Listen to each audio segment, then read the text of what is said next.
In the Trenches with Ryan Roxie. Hello, everybody. Welcome to another episode of In the Trenches with Ryan Roxie. Today is a special episode. I am going in the trenches spotlight. What the fuck does that mean? That means that I'm actually going to try and concentrate on one subject and stick to it. Who knows? It might work, it might not, but we're going to try it. And today's guests we have, it's a duo, and that's another thing that's a little bit new. Usually I only have one. A lot of things that are new about this show, this In the Trenches Spotlight edition. For one, these guys are musicians, but you might not know them as musicians right off the bat. You might know them as podcast hosts, actors, comedians. Well, I'm going to let them talk about their collaboration or controversial collaboration that they've just come up with themselves. So let me introduce you to the show, to In the Trenches. Welcome, Andras Jones and Andy Dick. Hello, guys. Hi, Andy. Oh, hi. Good. Hey, Ryan. Thanks for having us on.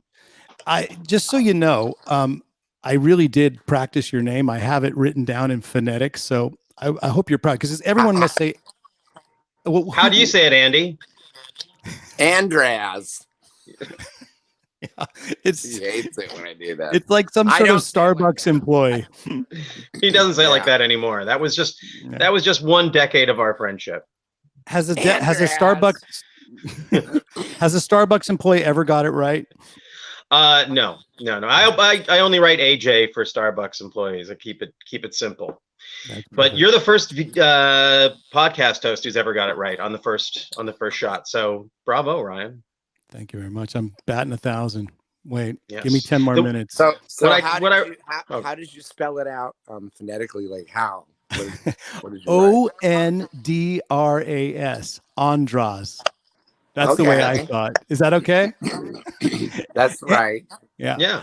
I know you have a different name other than Andy Dick, but I didn't want to go all Wikipedia on it, so I just filled it. Andy Dick is fine. No. My real name is Andy Dick. So he's been Andy Dick forever. Andrew. What do they say? Born Andrew or not? Is that bullshit? Yeah. Well, Andrew Dick. Yeah. Right. And then the Dick is the real part. Are we allowed to swear on this? You do whatever you want. Yeah. Okay. Wikipedia is just a crock of shit, by the way. I did a show for a year called Andy Dick's Dickopedia, and I just read my Wikipedia and said, this is so wrong. Wikipedia turned things up and misconstrued things, but they turned a lot of my stories down. They made things softer than they were. And I'm like, no. It was a lot harder core than that. And my name, they said that I was born Andrew Tomlinson because I was adopted. And I found my adopted parents, and their names were, the mom's name was Tomlinson. But that was when I was 40, I found her.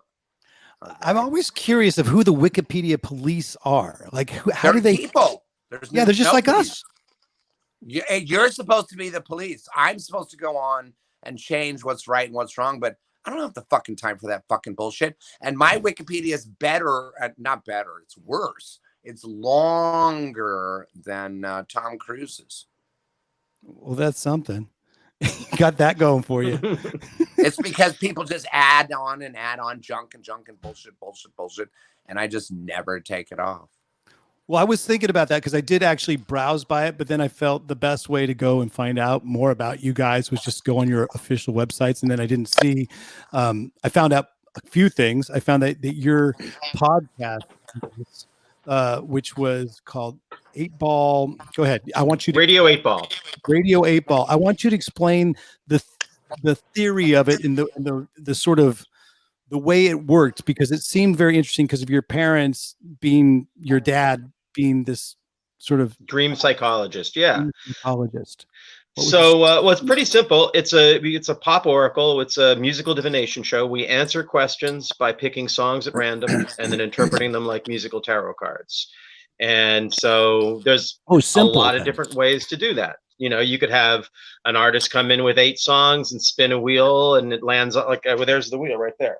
Spin a wheel, it lands on song number 8, and then the artist plays that song as the answer. Or you could put a CD in the shuffler, and that's how it initially started. People asking questions, and we'd put a shuffle function, and the song that would come up would be the answer.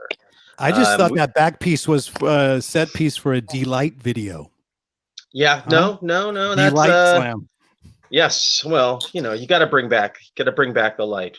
Groove is in Dark the heart. time. Groove's in the heart. Yeah. The whole podcast is complete now that Andy Dick, I referenced Delight and he knew the single. Wow. Yes. I love it. I love that song. So Speaking of singles, I think we should get right to the single because it is a collaboration. It is something that has a bit of controversy to it. I want you guys to explain first your relationship with each other and then the relationship to the song and how Andy Dick came to be the starring guy in the video, but he's not the subject of the song, apparently. So you guys go for it.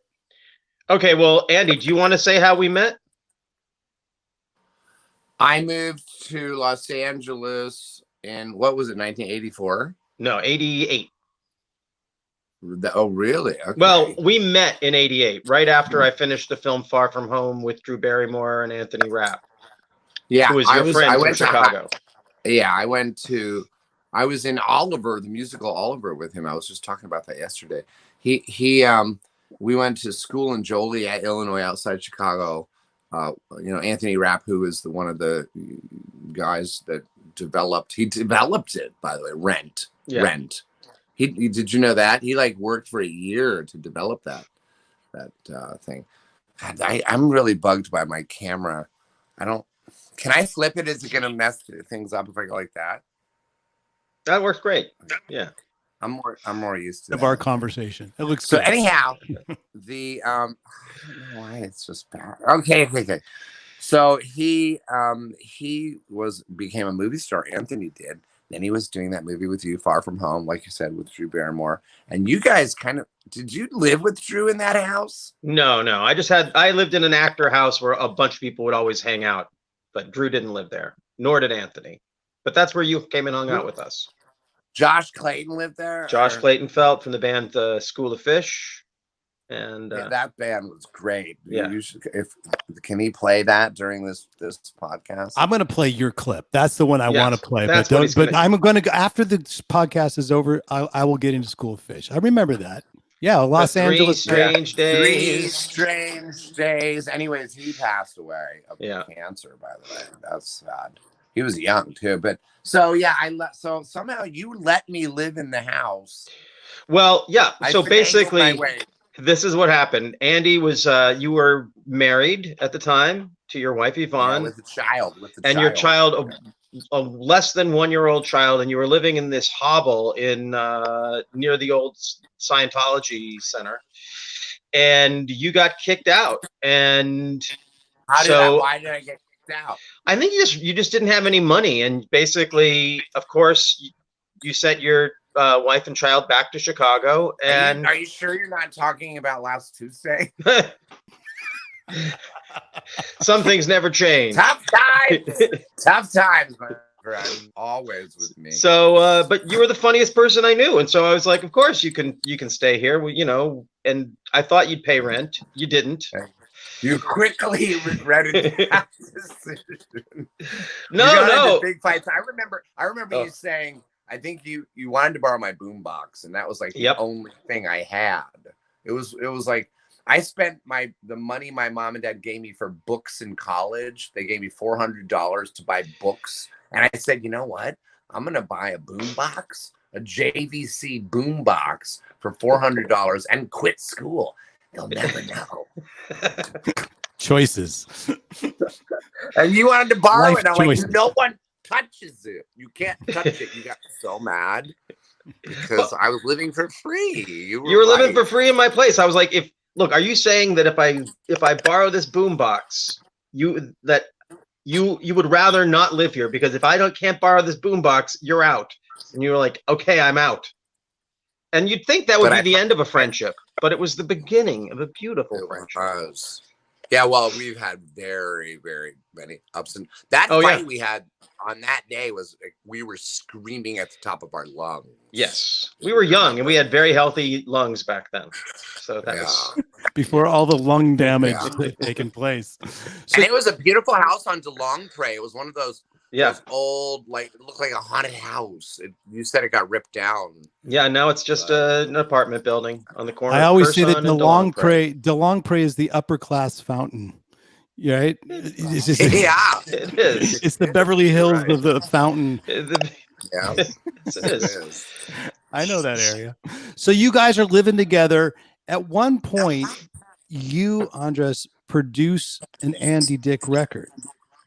Andy and I have always we've just enjoyed each other's stuff. And back in the early aughts, so actually this is where it all comes around. So in the early aughts, I needed a place to stay in LA. What is the early aughts? Yeah, I don't know that Zeros, either. the early zeros. Like I've learned something new on my own podcast. Great. So in the early zeros, It's a Bernie 2020 thing. I think only Yeah. the Bernie 2020 Yeah. lingo. That's Andras, do you remember I used to have that show, and I would have all my friends be in it, called Andy Dick's Circus of Freaks. yeah. You were in it. Anthony was in it. And it was at the, I want to Dino say Brian Stamatopoulos was in it. Dino was in it. And people would just rotate in and out. And I would do it every week at a place called the Natural Fudge. Yeah. Do you remember that place? I remember the Natural Fudge. Yeah, Yeah. yeah. So was it That I think was on Fountain. That was on Fountain. Yeah. That was right by your old Yeah. place where you got kicked out of. that's borderline walk. performance art at that point. Yes. Yeah. Oh, it was. It was definitely. Yeah. But coming back to the record was called The Darkest Day of the Year. And I was living in a Airstream trailer out behind Andy's place in Hollywood for about, I don't know, almost a year. Do you know how much that would And- cost nowadays to have an Airstream trailer? It would be like super hipster. Well, it was. I had It was. refashioned or whatever, refurbished, and it cost like $50,000. So he was like living large. I was living large and free. That It was was when like I was making money. That was when I was on news radio. All right. actually, it was when you were on the one with the director of our video, Misha Livingstone, met you when you were on, what was the show with Sarah Rue? Less Than Perfect. Less Than Perfect. That's what you were on during that period. Yeah. And you were making bank. Oh, you're right. Yeah. Money was just flowing out the back door. People were just like taking guitars and As you can see, my In the Trenches spotlight format just completely went out the window because we just completely defocused from the video. And it's great because we're I going knew to it get would to the happen. video. No, it's coming. This is what happened. You produced that record, The Darkest Day of the Year. And this is a song where Andy probably did his first PSA, your first public service announcement, because you had a song called Dip Your Cock in Vodka, which I actually listened to this morning. And it is a good PSA, wouldn't you think? It's a great song. It works.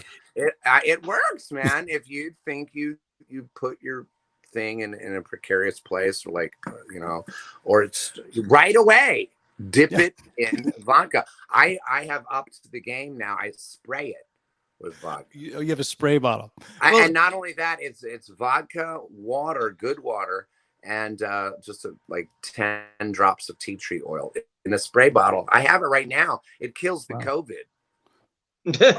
Okay. Put it out on the internet, and I'm sure there will be a lot of people. Yeah, we'll see our president giving press you might be the new press secretary, Andy. You never know.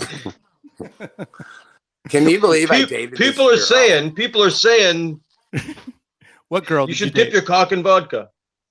She went to Loyola Marymount just a few years ago. Sorry about my camera angle. I don't know where to look. Vic's got it down. Our producer's got it completely down. He's working this girl, I dated her for 2 years, just a few years ago, and she was so hot in Loyola Marymount. And she was 22, and I was like, late 40s. And she would never let me take pictures with her or post anything on any social media. And I'm like, why? Because we're going out and it's been like 2 years. She's like, because I have social aspirations. I mean, not social, political aspirations. # political. And I laughed in her face. I went, okay. Right. Okay. Good. Good. I know it's just because it's me or whatever. It's you. You know, there's no Anyway, she's working for a senator now in Washington. She was right. She was right. Good segue from Dip Your Cock in Vodka, but I'm trying. Well, no, I used to have to do that. That's where I learned how to do it because she was going to Loyola, and I'm sure she was fucking other people. And so, like one time.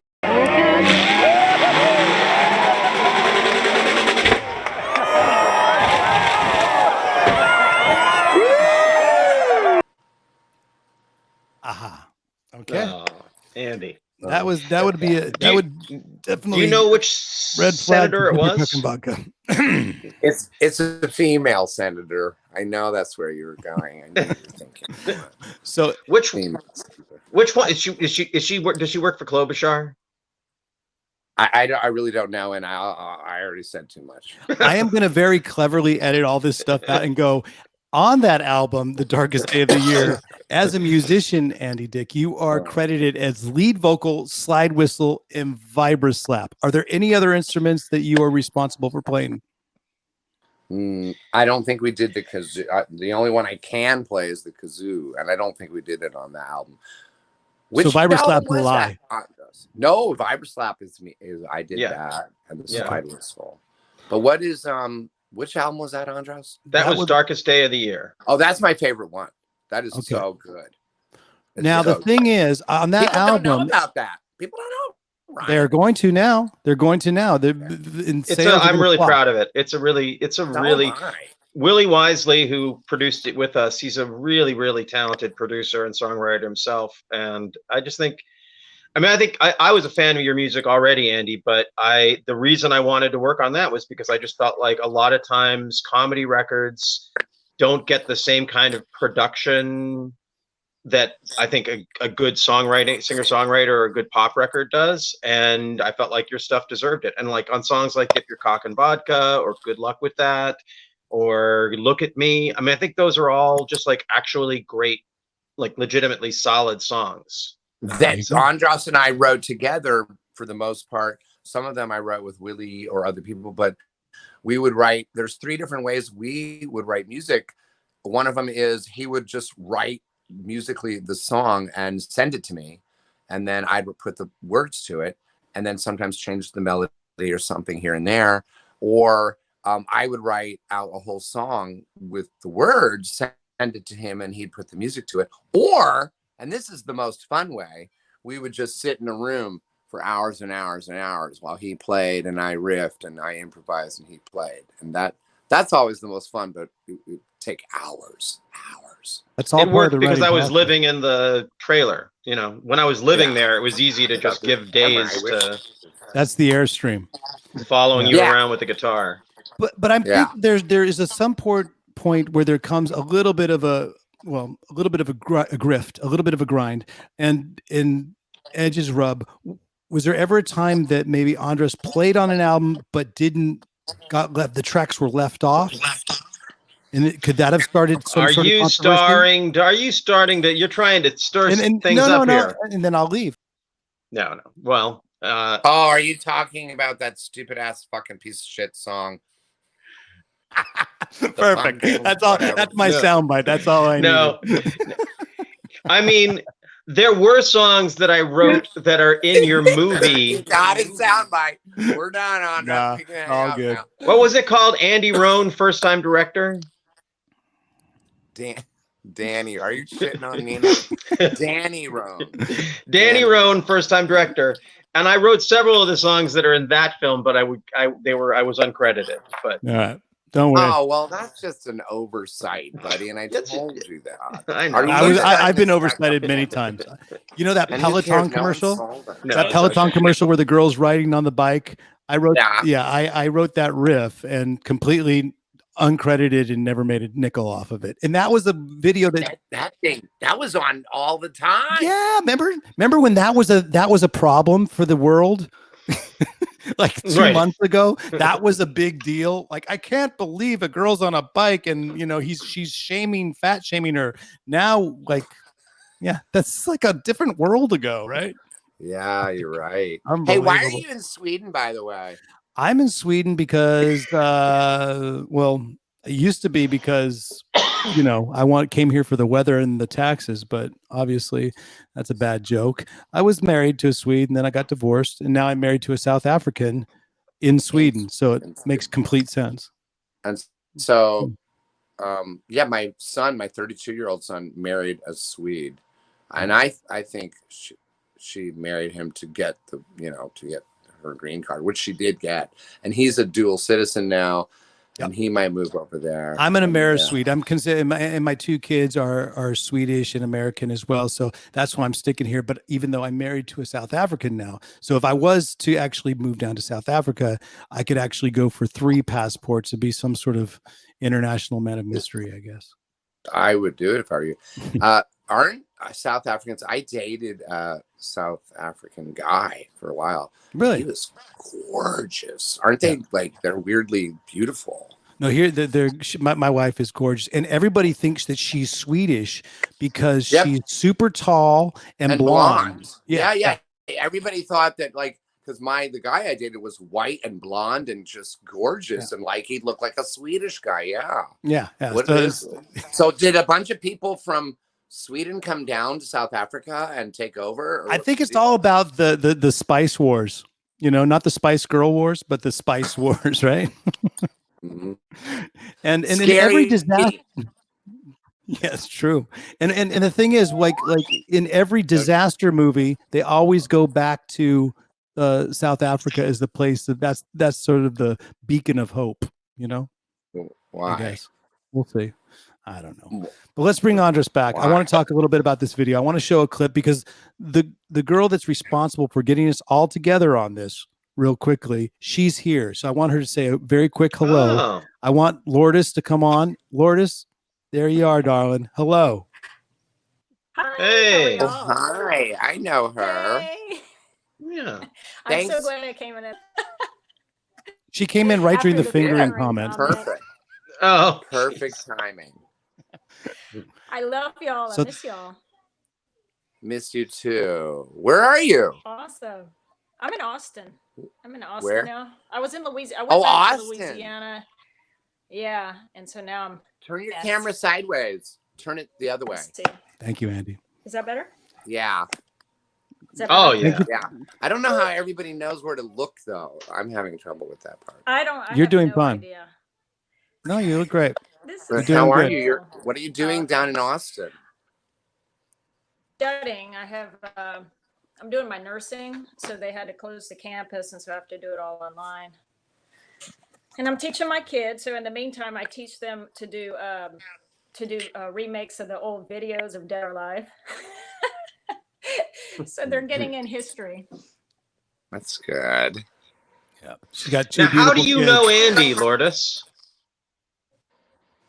How do you know Andy? That pause was on I don't purpose. think we have time for that on this show. How do I know any of y'all? See, you guys are you're all getting dragged in. No. But I think we. No, Andy and I met. Yeah. Back in the old MySpace days, those were fun.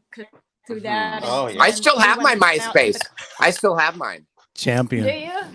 Yeah, and then we used to hang out at the Comedy Central Roast, and then so that's how you and I became friends. And then Andras, I was such a fan of all the Nightmare on Elm Street. So, and then Ryan with Alice Cooper. Did you meet Andras at a Comic-Con? Yeah, I can hear you fine. No, the MySpace was awesome because it was like our first kind of social media, and it was a lot. Now it's just kind of taken off with Facebook, and it's gotten a little more crazy.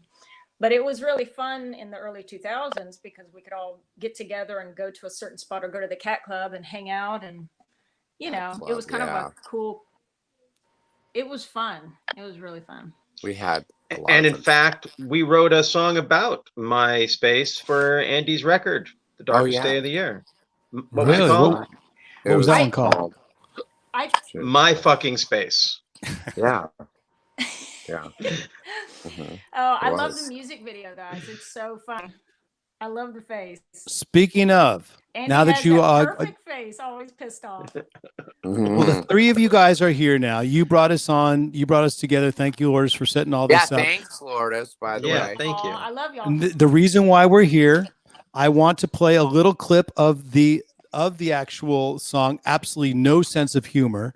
And then I will probably leave it to the floor for Andy and Andras to hash it out of how this song came about and why it came about.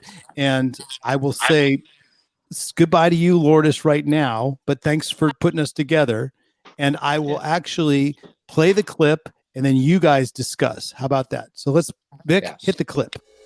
There's a comedian in this town who gets mad if you call him a clown, even though clown's just a synonym for his profession. So let's just call him Sam, the big comedian, with absolutely no sense of humor about the word clown. Well, he chased me down the street outside of Obsidian, shouting and threatening, man, he wasn't kidding. And if it happened to you, you believe that it was true. But since it happened to me, you probably think it didn't. Well, I did this guy the great injustice of inviting him to do my show. It didn't go as well as he'd hoped, and he blamed me for the whole situation. In an angry after-show text that led me to mutter under my breath, oh, I made the clown cry. That's why he chased me down the street outside of Obsidian that night, shouting and threatening, man, he wasn't kidding. He was looking for a fight, saying, you called me a clown, you called me a clown, admit it, you called me a clown. Leave it on to you guys because it's a great song. I have listened to it a few times today. I want you guys to sort of talk about the origin of the song, how it came about, and what is the controversy about it. Go for it. Well, I'll let me jump in here. I wrote the song. It's called Absolutely No Sense of Humor, and it is not about Andy. But when I played it for Andy, he insisted it was. In fact, he demanded that I change the guy's name in the song from Sam to Andy, but I said no. But I said, Andy, wouldn't you like to be in the video? And he said, of course he would, which was amazing. And then it resulted in this video where now everyone in the world is going to think the song is about Andy.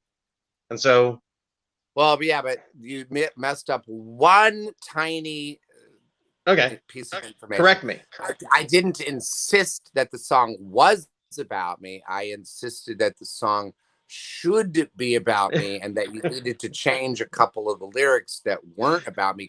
You told me it was about that old man, and I'm like, okay, well, that's great, but it's very similar to our relationship and my life with you. So why don't we change it a little bit so it is just all about me? Because now what sucks, and you're right, this is controversial, this song that is not about me, and I admit it because of the lyrics, there are things I have you can call me anything the fuck you want, anything. I don't give a fuck if you can call me a clown, but the fact that it's about this guy, now people are going to think that's me. That's not true. It's true. It's not true.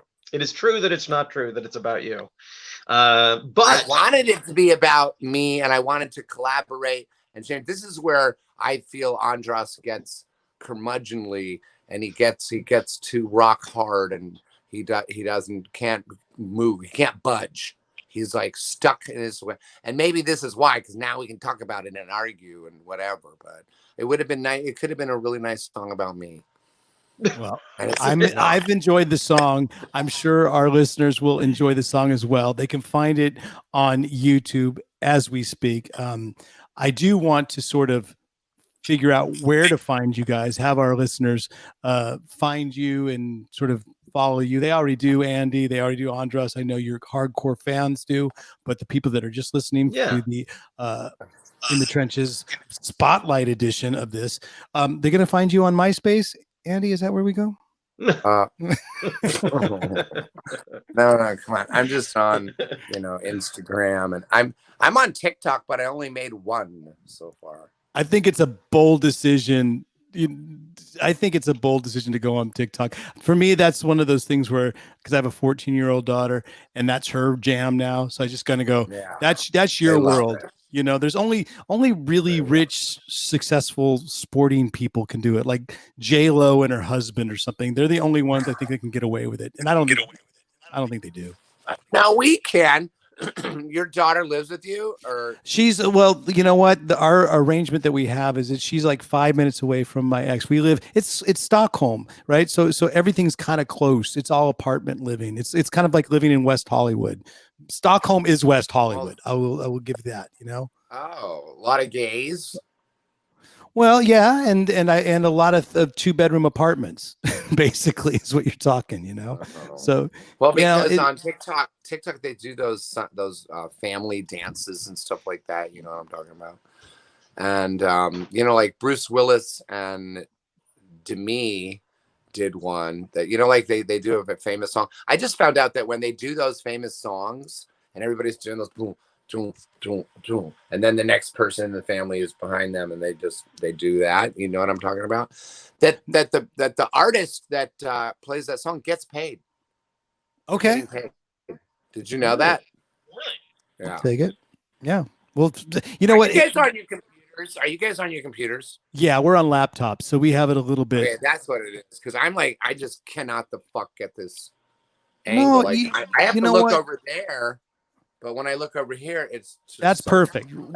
I know it's backwards, but at the same time, next time we have you on, we'll be full on laptops if that's cool. Where's that engineer guy? Well, he's on hold. Let's bring him on just to say hello, because he doesn't come on. He's enjoying it. Laughing at how I keep cropping Andy. I think it's very funny. The thing is about Vic, the center. Yeah, I'm the one trying to put myself back in the mix. You just stay still. You're a professional. You're cropping me out. I'm not doing it on purpose. I'm trying to help. The thing is, you're from Sweden. No, he's from Arkansas. Jesus, we really are from all around the world. Yeah, and the thing is, Vic is sort of a closet 8-Ball fan, because he's actually wearing a shirt. Look at we're wearing the Radio 8-Ball shirt. Oh yeah. Yeah. So I didn't know about this until we started filming. I'm a big green symbolism fan. And this is like actually more airtime than Vic has ever gotten. So Vic, say goodbye. I'm wearing the shirt. Edited out. What did you say? Thanks, Vic. I'll edit all of this out. No, this is the best part. I'm wearing the shirt too. Oh, look at that. Everybody's an 8-Ball fan. It's a double 8s. All right. Well, if it was the 80s or the 90s, I'd have a different type of 8-Ball, I think. So here we go. Lordy. I'm still hanging out with people that do that. Oh boy. All right. Well, we're not going to get into that because it's a family show, and it's not really a family show. Which family?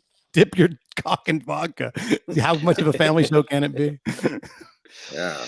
But the single, Absolutely No Sense of Humor, is out now.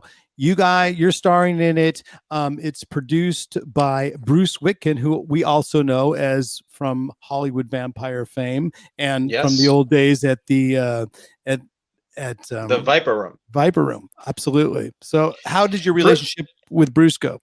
Well, Bruce, it was a weird synchronicity. He produced an artist named Pete Molinari, who's on Linda Perry's label, We Are Here Records.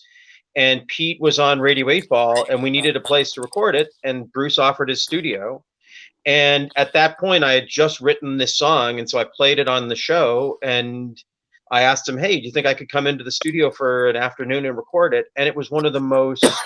like the easiest session I've ever done in my life. That I went in with the song at about noon. By 3 o'clock, it was done. What you hear on the recording is exactly what we did in like 3 hours. And Bruce played bass on it. He engineered it and basically produced it, brought in the drummer, and and it turned out amazingly well. And I was so blown away by just his demeanor and his talent, and right. And then the crazy synchronicity of his connection to the Hollywood Vampires, because I was in a film with Alice a film called Attic Expeditions. And so just like all these wonderful synchronicities swirled into making that a reality. Yeah. And then, of course, did Andy Dick have any vibroslap on that song or any sort of musical contribution on that one? Andy came in. Andy came in later to the project on this. Actually, again, when I wrote it, I was so not thinking about how anyone might think it was about Andy. I really was wrapped up in my own story. But now you've made it all about Andy and Andy's cat. Yeah, and I wonder about the comedian who it's really about, because he knows that the song is about him. And I imagine that he was like, when he heard that I was going to be making the song, he was going to have to deal with people thinking that it was about him. But now everyone's going to think it's about Andy. And I have this idea that this comedian out there being frustrated because he has to convince people that the song is about him so that he can be mad about it. No one's going to believe it's about him. So I kind of appreciate Andy came Andy's in sort of just like mad as a superhero because to change he this. knows it could have been better if he would have collaborated on a couple of the lyrics. Yeah. Andras has a stick up his ass about working with me. He even said that you. Oh, what are you kidding? You said to me, "I will never work with you again." At one point. At one point, I said that, but since then, many times we have been talking about writing a new record. We've been talking about writing new songs, right? Now, and we're going to, by the way. Yeah, if it hadn't been for this COVID thing, this could have been the thing where we, it could have been the new one, because it's just not. So Ryan thinks that we wrote this and that we did this together. I had nothing to do with it. No, he came to me, and it was my way of getting back in with him. I'm like, fuck, I'll do your fucking music video and I'll be in it and do whatever you want, Andras. You're the king. But you feel like now. Is this the way it goes down with Liam and Noel? Is this the way it happens with Liam and Noel, and they finally get back together and Oasis does their reunion tour? Is this what happens? I guess. Is this a dress rehearsal for all this? It has to be his way. It's his way or the highway. And by the way, sometimes, during the shooting of the video, the director, Misha, is great. What's his last name? Yeah, Misha. Misha Livingstone. Isn't he Swedish? Isn't he Swedish? I don't know. He's very sweet.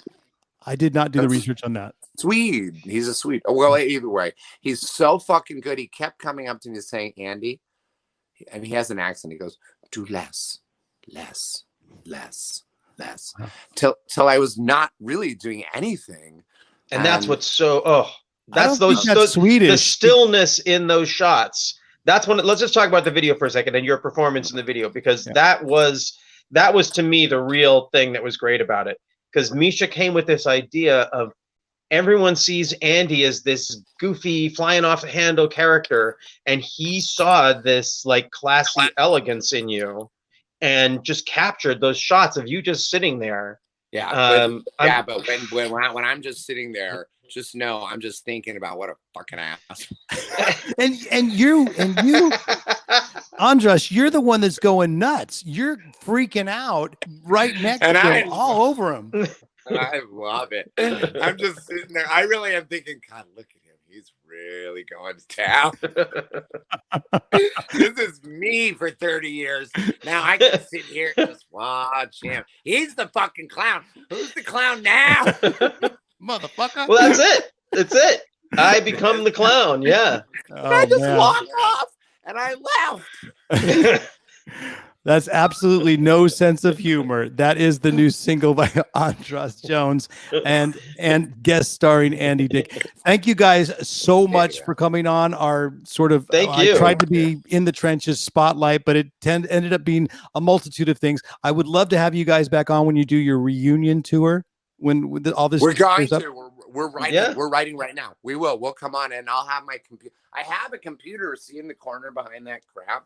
I just don't know how to work it. This phone thing, I don't know how to do it. I'm so sorry for that. But I'm glad we brought everyone together today. I'm glad we've turned a lot of people on to absolutely no sense of humor. Again, Andy Dick, probably one of the last holdouts on myspace.com. You can find him there.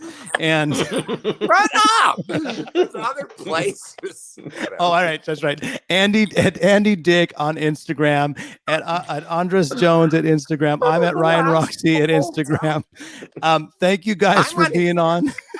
Thank you, Ryan. In the trenches. Until next time, folks. Enjoy the ride. That's about as much as I can.